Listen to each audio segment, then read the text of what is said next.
আমরা জাতি এখন একটা আপনার অত্যন্ত ক্রান্তিকালে অবস্থান করছি। মাঝামাঝি সময়ে অর্থাৎ আপনার জুলাই আগস্ট এর মধ্যেই নির্বাচন সম্ভব।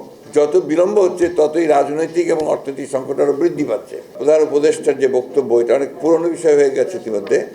বিশেষ করে নির্বাচন বিষয়ে যে বক্তব্য ওনার ছিল যে এই বছরের শেষের দিকে অথবা আপনার পরবর্তী বছরে অর্থাৎ 26-এর মাঝামাঝি সময়ে এই বিষয় নিয়ে আলোচনা হয়েছে, অনেক দীর্ঘক্ষণ আলোচনা হয়েছে। আমরা মনে করি যে এত বিলম্বিত করার কোনো কারণ নেই।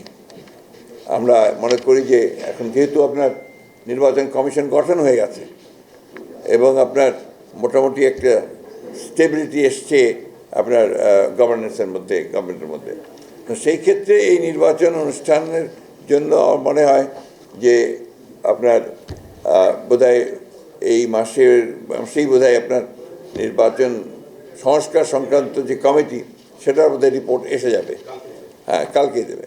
সুতরাং আমার মনে হয় না যে এটা আমরা আরও বিলম্বিত করার প্রয়োজন আছে, কারণ যত বিলম্ব হচ্ছে ততই রাজনৈতিক এবং অর্থনৈতিক সংকট আরও বৃদ্ধি পাচ্ছে।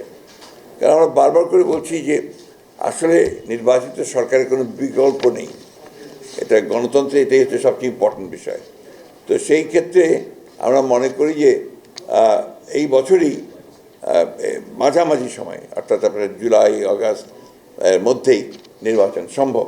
এবং আমরা এই কারণেই আমরা সরকারকে আহ্বান জানাচ্ছি, নির্বাচন কমিশনকে আহ্বান জানাচ্ছি এবং রাজনৈতিক দলগুলোর প্রতি আহ্বান জানাচ্ছি যে দেশের বৃহত্তর স্বার্থে এই বছরের মাঝামাঝি সময় নির্বাচন অনুষ্ঠানের জন্য আমরা ব্যবস্থা নিতে পারি। দ্রব্যমূল্যের ক্রমাগত যে ঊর্ধ্বগতি, এই ঊর্ধ্বগতিতে আমরা গভীর উদ্বেগ প্রকাশ করা হয়েছে।